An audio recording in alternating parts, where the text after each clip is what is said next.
नमस्कार. मी डॉक्टर सुधीर अनंत काटे. Indoor games आणि आउटडोअर गेम्स हे शब्द आपण नेहमी ऐकत असतो, पण टेबल टॉप गेम्स हा शब्द आपणही कधी ऐकला नसावा. मी सुद्धा खरं तर आज पहिल्यांदाच हा शब्द ऐकला आहे. अर्थात ते नाव घेतल्या घेतल्या माझ्या लक्षात आलं की त्यात काय असू शकेल ते.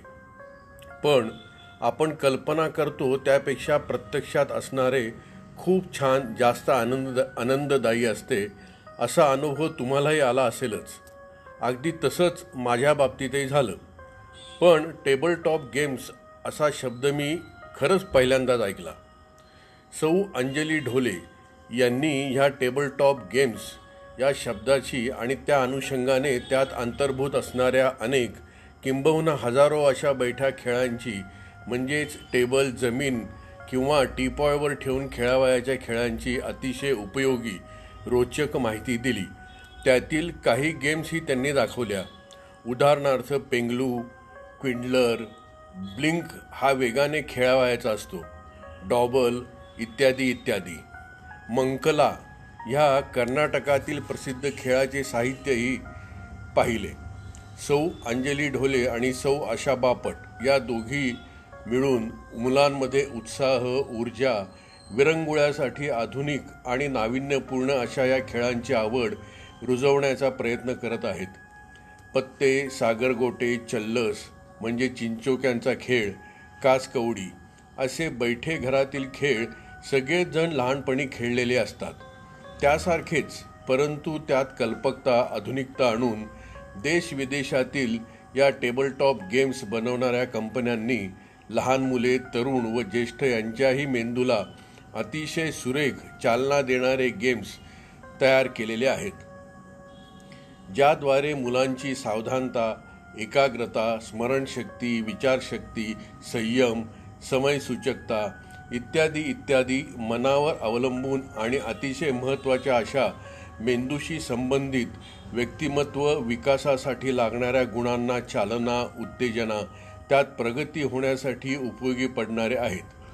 हे सगळे गेम्स जमीन, टेबल, टीपॉयवर ठेवूनसुद्धा खेळता येण्यासारखे अगदी सोपे आणि हलके आहेत.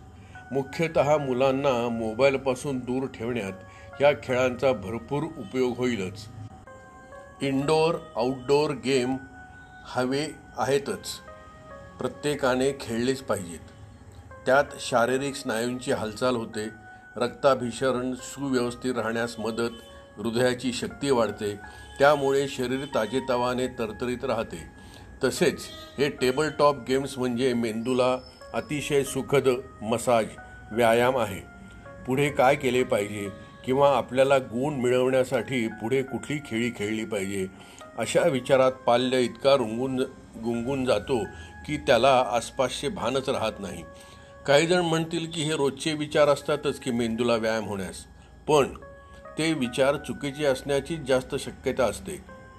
त्याने मनावर ताण, भीती आणि असुरक्षितता जाणवू शकते आणि त्याने दुष्परिणाम जास्त होऊ शकतात. पण हे टेबल टॉप खेळ मेंदू अतिशय शांत, संयमित ठेवून इतर विचार पूर्णतः विसरून जाण्यासाठी उपयोगी पडणारे खेळ आहेत. जगभरात असे हजारो खेळ तयार केले जातात. याचा उपयोग देशातील, विदेशातील अनेक शाळांमध्ये सुट्टीत घरी खेळण्यासाठी होत असणारच, यात शंका नाही, दुमत नाही. हे मुलांसाठी किंबहुना सर्व वयोगटाच्या, सौ अंजलींच्या सांगण्याप्रमाणे वय वर्षे 5 ते 99 पर्यंत कुणीही खेळावेत असे बैठे खेळ आहेत. अर्थात त्यांचा सर्वात मोठा उपयोग बाकीचे मेंदूतील सर्व विचार बाजूला होऊन एकाग्रता वाढविणे, तन्मयतेने ते खेळ खेळता येणे, ज्याचा उपयोग निश्चितच भविष्यात प्रगतीसाठी होणार आहे. त्यांनीही ब्रेन टिकल नावाचं या खेळासाठीचं एक कॅफे उघडलेलं होतं. कोरोनामुळे अर्थात ते थांबवावं लागलं. विशेष म्हणजे श्री व सौ ढोले आणि सौ बापट यांनी मिळून भारतम नावाचा पत्त्यासारखा अतिशय उत्कंठापूर्ण, शब्दसंग्रह वाढवणारा, शब्द आठवण्यास मदत करणारा खेळ तयार केलेला आहे. लवकरच ते अंधांसाठी ब्रेल लिपीत भारतम हा टेबल टॉप गेम खेळ आणणार आहेत। सर्वांना माहिती व्हावी, विशेषतः मुलांमध्ये, शाळांमध्ये शिक्षकांना याची माहिती, कल्पना असावी यासाठी हे चलचित्रण केले गेले। यूट्यूब, फेसबुक, व्हॉट्सॲप ही अशी प्रभावी माध्यमं आहेत की त्याने निमिषार्धात हजारो रसिक जिज्ञासूंपर्यंत पोहोचता येते। श्री व सौ ढोले आणि सौ बापट यांचे या बैठ्या खेळाची माहिती जनमानसात पोहोचवावी, मुख्यतः मुलांमध्ये ही आवड रुजावी, जागृती व्हावी यासाठी सुरू असलेल्या प्रयत्नांबद्दल अभिनंदन, आभार आणि शुभेच्छा। चारोळी। उजाडता जून महिना सत्वर, उजाडता जून महिना सत्वर, कणकण माती आसुसलेली। उजाडता जून महिना सत्वर, कणकण माती आसुसलेली, पाऊस मोस